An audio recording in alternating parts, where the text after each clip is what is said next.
Chris Christie isn't exactly getting into the Christmas spirit right now. He's the clearest establishment alternative to Jeb Bush for 2016.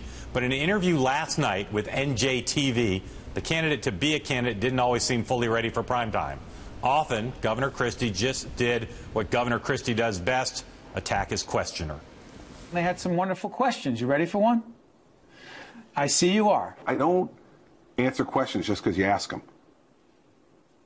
Huh? If I don't have an answer, I'm not giving you one. I don't talk about issues that I don't have, information about. I'm not going to sit here and go through the budget with you, Steve. I'm not going to sit here and negotiate on live television. I'm going to sit here and lay out military strategy. Negotiating with you, with all due respect, does absolutely nothing for the people of New Jersey. The way they spend your money is much more important than the way you spend it. I believe they, meaning? The Democrats in the legislature, just so we're really clear.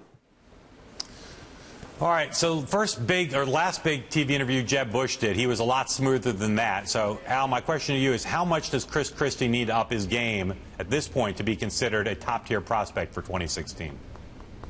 Mark, this tryout would not have gotten out of New Haven. But he's a smart guy. Exactly. He's a smart guy.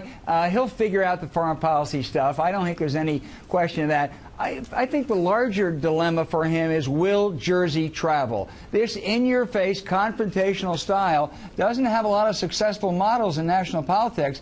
The last one that tried it was Rudy Giuliani, and it was a total, complete disaster.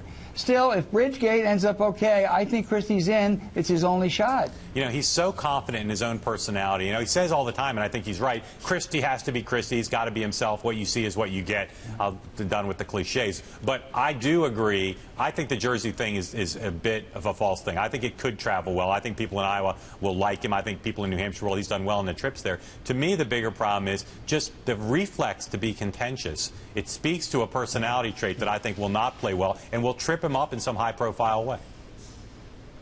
I actually agree with you on that, Mark. It's not that he's people love the sense that someone's real. I think that's good. But he goes out of his way. If there's a fight, he says, hey, I want to get in. Whatever it is, I'm in. And I think that's the problem, because it has to be modulated. It has to be sometimes confrontational, sometimes more inspirational. And I'm not sure he has that mix right yet.